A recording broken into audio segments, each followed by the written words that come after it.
بسم اللہ الرحمن الرحیم۔ آپ یوٹیوب چینل دیکھ رہے ہیں، میں ہوں اشرف سلامت۔ ملک کی سیاسی ماحول میں تحریک عدم اعتماد آج اپوزیشن جماعتوں نے وزیر اعظم عمران خان کے خلاف جمع کروا دی۔ تھوڑی سی پارلیمانی تاریخ بتاتا چلوں کہ عمران خان اس ملک کے 22ویں وزیر اعظم ہیں۔ قبل ازیں تحریک عدم اعتماد شہید محترمہ بینظیر بھٹو کے خلاف اور ہمارے وزیر اعظم شوکت عزیز کے خلاف بھی اپوزیشن جماعتوں نے جمع کروائی۔ محترمہ بینظیر بھٹو شہید کی وزیر اعظم ہونے کے 1 سال بعد، یعنی کہ وہ 1988 میں وزیر اعظم سلیکٹ ہوئی اور 1999 میں محترمہ بینظیر بھٹو کے خلاف موجودہ اتحادی جماعت کی سب سے اہم جماعت نون لیگ نے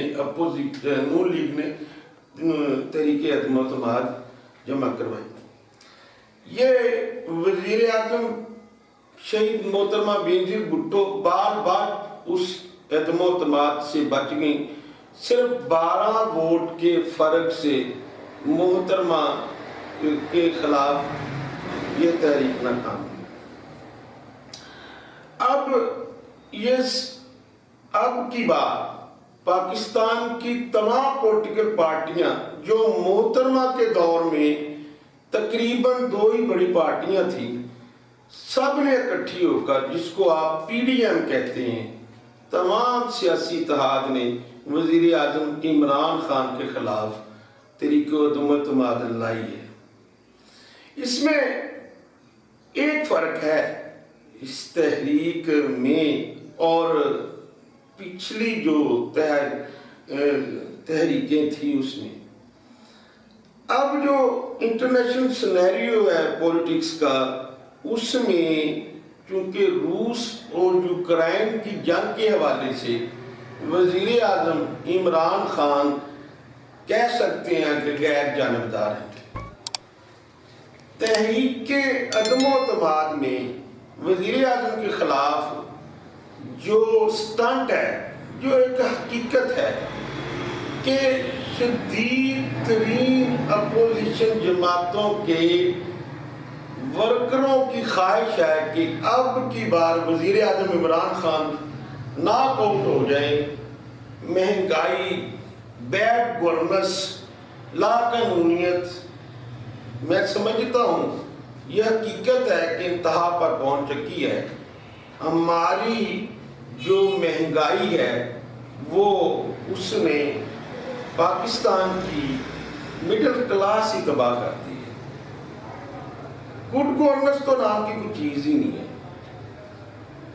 لیکن دوسری طرف اس تحریک عدم اعتماد میں اب کی بار وزیر اعظم کا روس جانا، کیونکہ مغربی طاقتوں کو ناگوار گزرا، اور عین اسی ٹائم 10-20 دن پہلے امریکہ نے اپنا سفیر چینج کر دیا۔ وہ سیاسی جماعتیں، تمام سیاسی جماعتیں جب انتخابات میں حصہ لیتی ہیں تو عام طور پر ایک ہی نعرہ لگاتی ہیں، سیاسی نعرہ جو لگاتی ہیں، جس کو حقیقت کبھی نہیں مل سکی۔ وہ لگاتی ہیں ہم اقتدار میں آئے تو امریکہ کی غلامی سے نجات مل گئے، ہم امریکہ کی غلامی نہیں کریں گے، ہم امریکہ کے پاس کشکول لے کر نہیں جائیں گے۔ لیکن اگر دیکھا جائے تو اس نعرہ کو اگر حقیقی شکل دینے کی کوشش کی تو موجودہ وزیر اعظم عمران خان، جنہوں نے واقعی یہ ثابت کیا کہ میں امریکہ کی غلامی قبول نہیں کروں گا، اور امریکی سفیر بھی اب کہہ سکتے ہیں اس تحریک کے پس پردہ محرکات میں شامل ہے۔ اسے انکار نہیں کیا جا سکتا ہے۔ امریکہ کی جو موجودہ سفیر ہے وہ سفارتی جوڑ توڑ کا بھی ماسٹر ہے۔ ادھر امریکی سفیر کے تعیناتی، ادھر نو کانفیڈنس آ گئی۔ لیکن بات دراصل یہ ہے کہ ہمارے وزیر اعظم عمران خان کی حکومت سے جو پاکستان کی عوام کو توقعات وابستہ تھی وہ تو کم از کم پوری نہیں کر سکا. کنٹینر میں بیٹھ کر جتنے بھی وعدے وزیر اعظم نے پور پیپلز کے حوالے سے، غریب لوگوں کے حوالے سے کیے تھے وہ پورے نہ ہو سکے، اور اب پاکستان بھر کی چاہے وہ مڈل کلاس ہو چاہے وہ پور کلاس ہو، اس کی اب شدید ترین خواہش ہے کہ یہ وزیر اعظم چلا جائے اور شاید ہمیں موجودہ مہنگائی سے نجات مل سکے. لیکن تحریک عدم اعتماد کے سیاسی پس منظر پر جائیں، موجودہ سیاسی حالات کو دیکھیں، 5 سالہ 3.5 سالہ پی ٹی آئی کا دور دیکھیں تو یہ بات حقیقت ہے کہ اپوزیشن جماعتیں سینٹ میں اکثریت رکھنے کے باوجود بھی اپنا چیئرمین نہ لا سکیں، جس سے صاف پتہ چلتا ہے کہ پی ٹی آئی وزیر اعظم کی جڑیں اپوزیشن جماعتوں کے اراکین کے پیٹ تک موجود ہیں اور بڑی گہری جڑیں ہیں کہ عدم اعتماد جس سے نظر آتی ہے کہ کامیاب نہیں ہوگی، کیونکہ 15 ووٹوں یا 20 ووٹوں کی اکثریت سے سینٹ کا الیکشن اپوزیشن جماعتیں ہار گئیں. اب تو وزیر اعظم کی جماعت سینٹ کے لحاظ سے تو قومی اسمبلی میں بہت بہتر ہے، سادہ میجورٹی تو اس کے پاس ہے. مجھے نہیں نظر آتا کہ یہ نو کانفیڈنس کامیاب ہوگی.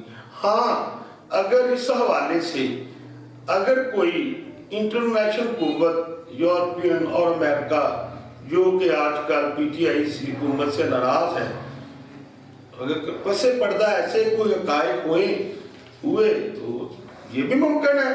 لیکن قطع نظر اس بات سے جب تک نو کانفیڈنس ڈے نہیں آ جاتا اس وقت تک حتمی اندازہ نہیں لگایا جا سکتا. لیکن ان دنوں میں ایک بات جو سب سے اہم ہے وہ یہ ہے کہ ایک قرارداد قومی اسمبلی میں جمع ہوئی ہے. مولانا فضل الرحمان کی جماعت جمعیت علماء اسلام کی طرف سے اس کے ممبر کی طرف سے قرارداد آئی ہے کہ وزیر اعظم عمران خان کے خلاف ڈبیٹ ہونی چاہیے کہ اس نے یورپی یونین اور مغرب کے خلاف سخت زبان کیوں استعمال کی ہے. بڑی حیرانگی کی بات ہے. پاکستانی عوام کو اس بات پہ بھی تشویش ہے کہ ہم آخر ہماری اپوزیشن جماعتیں بالخصوص جو بڑی اہم جماعت ہے مولانا فضل الرحمان کی، اس کا رکن مغرب کی تقلید میں اور یورپی یونین کی تقلید میں بہت پریشان ہو رہا ہے کہ وزیر اعظم نے کیوں یورپی یونین اور امریکہ کے خلاف سخت زبان استعمال کی. بھائی ایسی باتیں ہمارے ملک کی اس جماعت کو زیب نہیں دیتی جس نے ہمیشہ یہ نعرہ لگایا ہے کہ ہمیں مغرب نوازی سے نفرت ہے اور عمران خان یہودیوں کا نمائندہ ہے. جبکہ عمران خان نے تو یہ ثابت کر دیا کہ میں ایکچولی نہ تو مغرب کا نمائندہ ہوں نہ امریکہ کا نمائندہ ہوں، میں تو صرف نمائندہ ہوں پاکستان کا نمائندہ ہوں. پاکستان نے اس جنگ میں یوکرین روس کی جنگ میں جو کردار ادا کیا وہ قابل ستائش ہے. لیکن عثمان بزدار کے حوالے سے یہ میں بات ضرور کروں گا کہ اب عمران خان صاحب عثمان بزدار کی جان چھوڑ دیں. اللہ حافظ. آئندہ تک کے لیے اجازت.